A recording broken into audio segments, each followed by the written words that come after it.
I want to echo something that Rachel just said, which is that there is a pro-life movement. Because look around you. Here is a movement.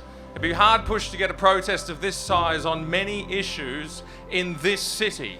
And here we are, and I want to start by saying thank you very much for coming. And the reason we're here today is because of a document that I opened on the plane on my way here yesterday.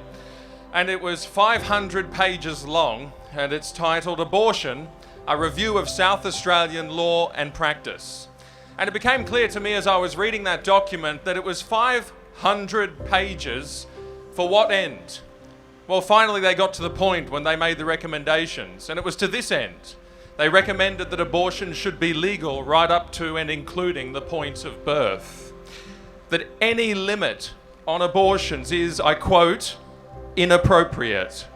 That the abortion should be permissible with the involvement of just one health practitioner, no, not necessarily a doctor, one health practitioner, and that there should be no, I quote, specified criteria on the obtaining of abortions. In other words, nothing like, well, the health of the woman has to be at risk, there needs to be some, not even psychosocial reasons. There shouldn't be any specified criteria at all. In other words, the woman just needs to ask.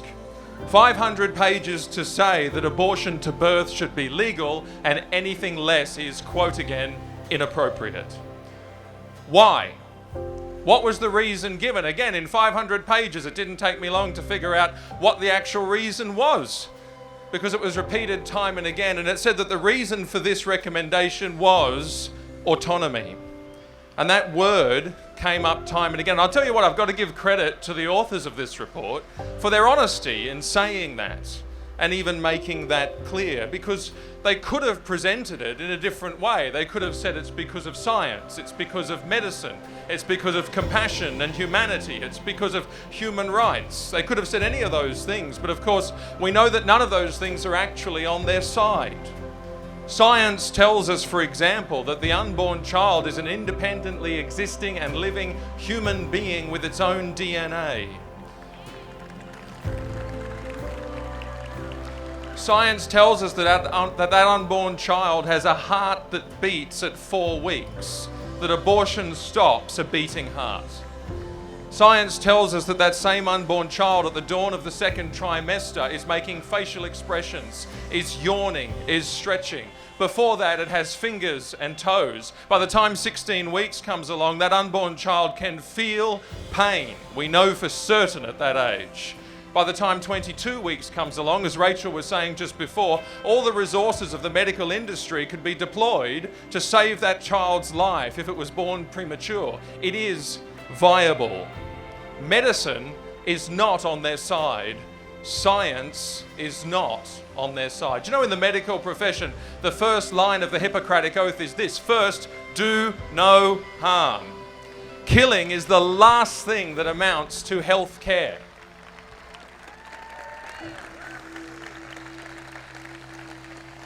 Dr. Ben Carson is a renowned surgeon in the US. He's now in the US government, and many will know his story. Ben Carson says this. He says, I've had the privilege of being able to operate on little babies that were 25, 26, 27, 28 weeks gestation, and I can guarantee you that they can feel, they can react. You have to give them anesthesia if you're going to cut them, believe me, but they can also respond to comfort and to warmth. And for somebody to say that's just a meaningless bunch of cells, honestly, it's just totally ignorant. Medicine and science are not on the side of those who say abortion to birth. But there's something more than that. Humanity's not on their side either. Compassion is not on their side. I had a terrible exercise the other day where I actually found an article, and in it contained the testimonials of grieving women post-abortion. I'm going to read you just a couple of paragraphs from what I read, and this is by no means conclusive, it's just part of it. Here's the story of Laurie. She says, I wake up in the middle of the night thinking that I hear a baby crying. I simply miss my baby.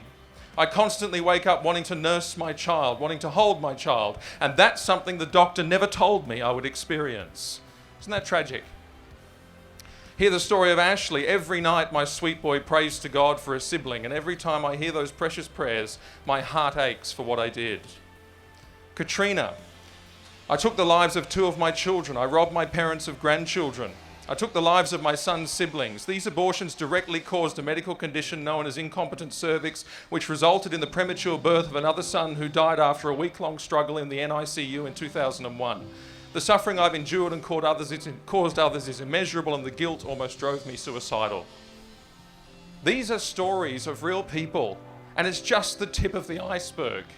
There's a woman here who goes on, her name is Millie, and she says that she walked out and she didn't think anything of it for years, until she struggled with depression, and then she had a terrible dream involving a doctor, a massive bin, the dead body of a teenage young man, and I was finally convinced I needed help because of my abortion. Humanity and compassion are not on their side. The reason abortion is controversial and such a hot topic is because there's something that lurks among us in the hearts of many women, and yes, some men as well, and it's called guilt. And we do not enact policies and make laws that send people down the dead-end road of guilt and shame. That is not compassionate. I'm here this morning, and I know many of you are here this morning because we want to end that kind of suffering. We want to end that kind of pain. We want to say there is a better way. We can love them both.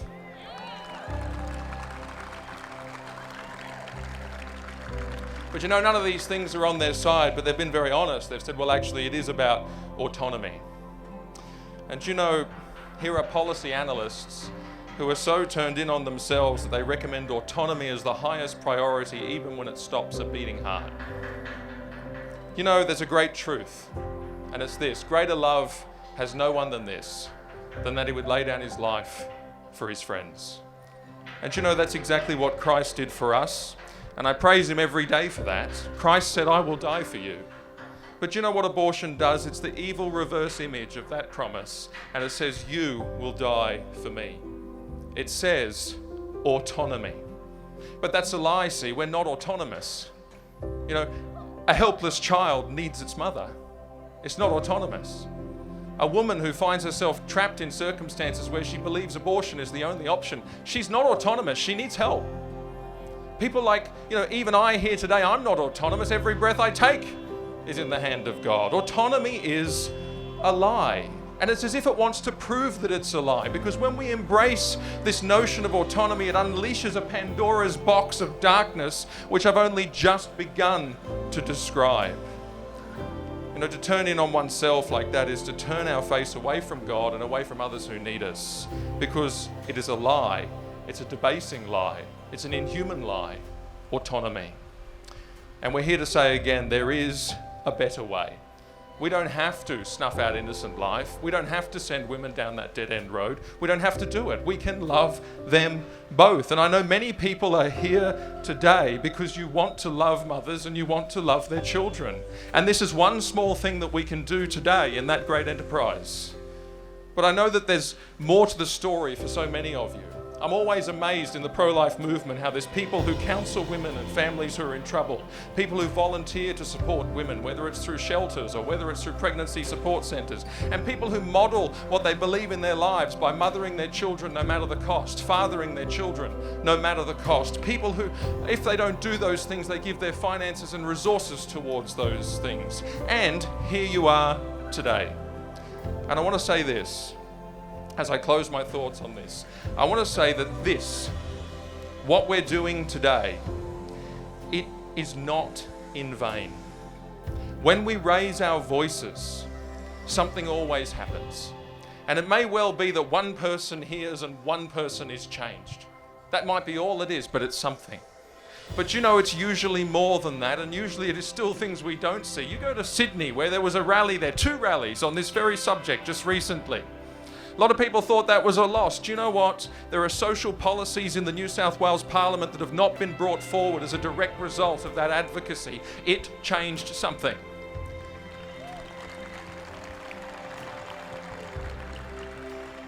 Do you know, in May last year, or May 2018, there was a federal election and a miracle happened, I believe is what was said.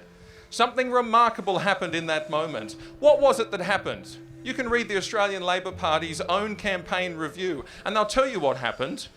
People of faith is what happened. people of faith actually change things, and that's mentioned. And Get Up put a submission in to the federal government just recently, and it specifically singled out advocacy by groups like the Australian Christian Lobby and Cherish Life as well. Tishan's here today. People actually did something and things changed, and I see changes in Canberra. I do. At the end of last year there was a parliamentary prayer breakfast, and the Governor-General was there and he spoke, and the Prime Minister was there and he spoke, and the opposition leader was there and he spoke. And the room was full of politicians. And the room was full of people. The Great Hall was really quite full. Do you know that same event last year? It's an annual event put on by the Christian community. There was no Prime Minister, there was no Governor-General, there was no opposition leader, barely any politicians in the room, and it was half empty. What changed? Well, the election changed. The climate changed. Things changed. Well, not that kind of climate. The political climate changed. The political climate changed, and things moved. So I want to say to you that there is no such thing as fruitless advocacy. What you're doing is meaningful. But even if it didn't change something here, I want to finish with this quote from a guy called Congressman Henry Hyde. Some of you will know it. Do you know this has meaning beyond this life in a most significant way? Congressman Henry Hyde once famously said this. He said, "When that time comes, as it surely will, when we face that awesome moment, the final judgment, I've often thought, as Fulton Sheen wrote, that that's a terrible moment of loneliness. You'll have no advocates. You are there alone, standing before God, and a terror will rip through your soul like nothing can imagine. But I really think that those in the pro-life movement will not be alone. I think there'll be a chorus of voices that have never been heard in this world, but are heard beautifully and clearly in the next world. And they will plead for everyone who has been in this movement. They will say to God, spare him because he loved us." I used to think that was mostly poetry, but then I had a startling revelation. In Luke's gospel, Jesus actually says you should use the resources and the opportunities and any wealth that you have in this life, he says, to make friends. Where? Here? No, not necessarily. To make friends who will receive you into eternal dwellings. Isn't that remarkable to think that we are advocating for young children whose voices were never heard here, whose screams were silent because they were in the womb, and who this world wouldn't hear and wouldn't listen to. But they will actually one day praise God because their voices will be heard in another life, and they will be there. And I look forward to meeting many whose friendship we have, not because we met them here, but because we did something for them, and we look forward to that coming day. What you do is always significant. So in everything, love them both. Thank you very much.